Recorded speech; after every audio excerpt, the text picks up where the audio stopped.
Hello students, good afternoon to all of you and welcome in online English classes. देखो बच्चों, जो भगवान Mahavir English academy school Deshnok Bikaner है वो आप सभी बच्चों के लिए ऑनलाइन जो है स्टडी क्लासेस शुरू कर रही है, जिसमें मैं आपको इंग्लिश सब्जेक्ट पढ़ाऊंगा।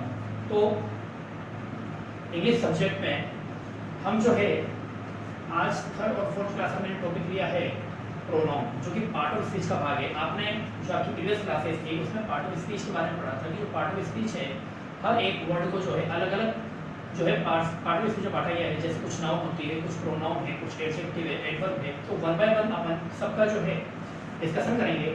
तो आज जो हमारा टॉपिक है वो है प्रोनाउन। क्या होता है प्रोनाउन?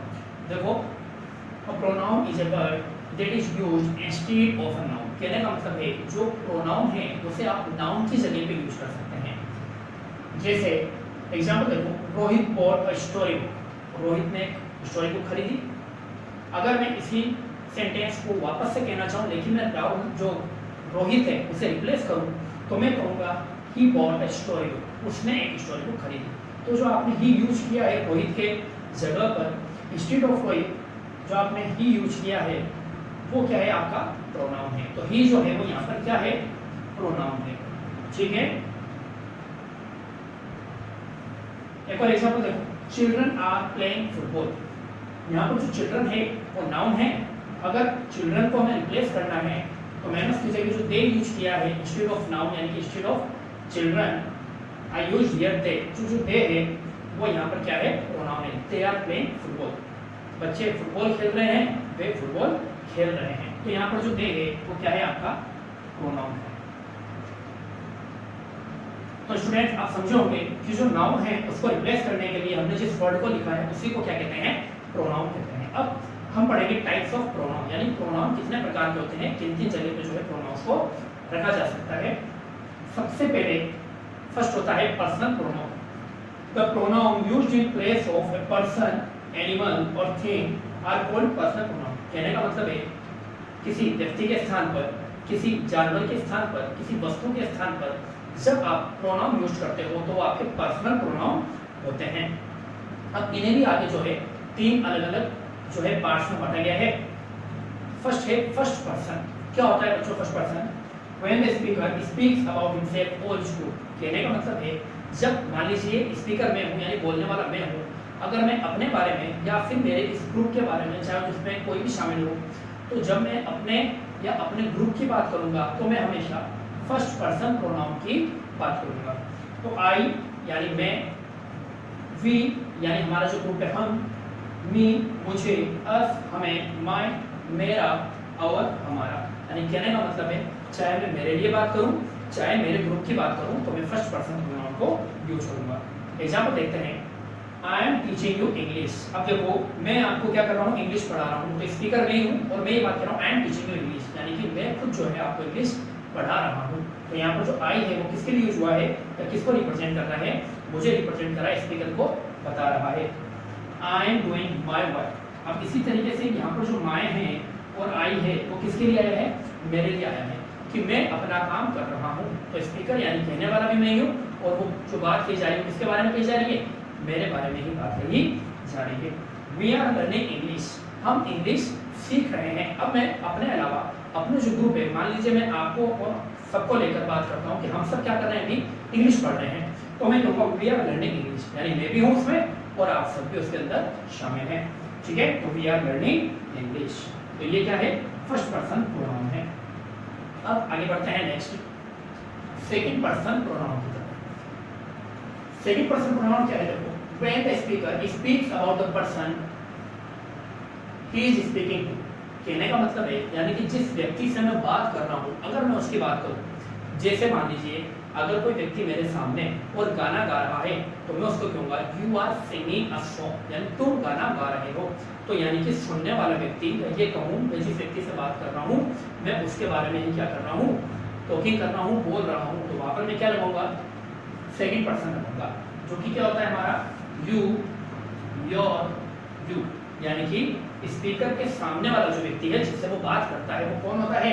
सेकंड पर्सन होता है। You, your, you. अगर मैं कहूँ I am teaching you English, तो आई तो हो गया मैं और यू किसके लिए है? आप सबके लिए है जो कि मेरे द्वारा इंग्लिश अभी पढ़ रहे हैं। तो I am teaching you English, तो यू आपको रिप्रेजेंट कर रहा है यहाँ पे।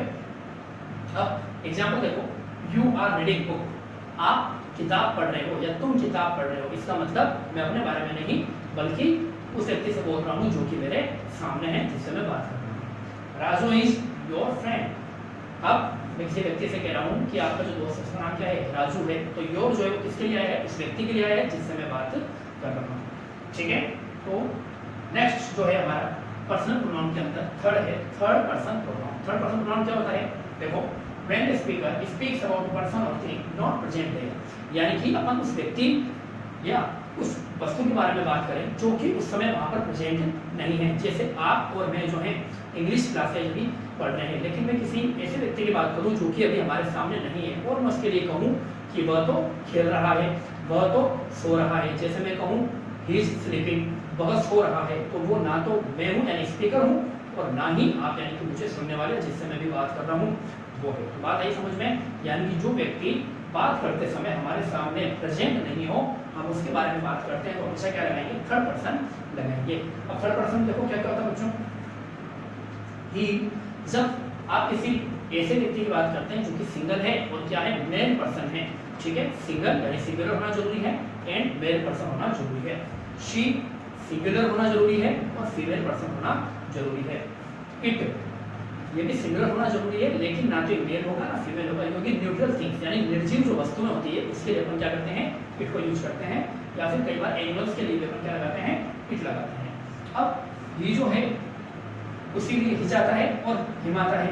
शी जो है उसी के लिए ही जाता है और हर आता है और हर आता है। और इट जो है उसके लिए इट्स और इट आता है, यानी सेम ऐसा ही है जैसे आई के लिए अपन माई भी लगाते हैं और वी भी लगाते हैं, तो सेम जैसा ही ई के साथ में हिच भी लगेगा और हिंदी वैसे ही यूज होता है। अब देखो जैसे एग्जांपल देखते हैं, she is writing a letter. अब जो शी है वो ना तो बात को कहने वाली है और ना ही बात को सुनने वाली है, तो थर्ड पर्सन है तो वो क्या आएगा? She is writing a letter, तो क्या कर रही है? लेटर लिख रही है। अब ये जो शी है वो मैंने लगाया है फीमेल और सिंगुलर के लिए। ही इज स्विमिंग, वह तैर रहा है। यहाँ पर भी वही है, जो ही है वो ना तो स्पीकर है और ना ही लिसनर है, इसलिए यहाँ पर हमने क्या लिखा? ही, इसके लिए सिंगुलर मेल पर्सन के लिए। ठीक है, उसके बाद अपन देखेंगे दे आर प्लेइंग फुटबॉल।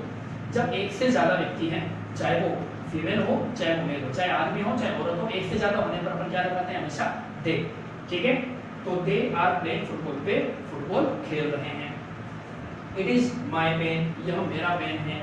ठीक है, उसके बाद में इट इज माई पेन, यह मेरा पेन है। They are playing with him, they are playing with him का मतलब है वे जो है उसके साथ में खेल रहे हैं। देखो यहाँ पे दे जो है वो भी थर्ड पर्सन है और यहाँ पर जो हिम है वो भी थर्ड पर्सन है। तो आपकी बात समझ आई स्टूडेंट्स कि जो प्रोनाउन है उसके अंदर पर्सनल प्रोनाउन है, फर्स्ट पर्सन प्रोनाउन कौन से होते हैं? आई और वी। सेकंड पर्सन प्रोनाउन कौन से होते हैं? यू। और थर्ड पर्सन प्रोनाउन में क्या होता है? ही, शी, इट और दे। फर्स्ट पर्सन प्रोनाउन है वो किसके लिए यूज करते हैं? स्पीकर के खुद के लिए या स्पीकर के ग्रुप के लिए। सेकंड पर्सन प्रोनाउन जो है वो किसके लिए यूज करते हैं? जिससे हम बात कर रहे हैं। और जो थर्ड पर्सन प्रोनाउन वो किसके लिए यूज करते हैं? जब हम बात कर रहे हैं तो वो व्यक्ति है जो वस्तु है हमारे सामने होनी नहीं चाहिए। Thank you very much.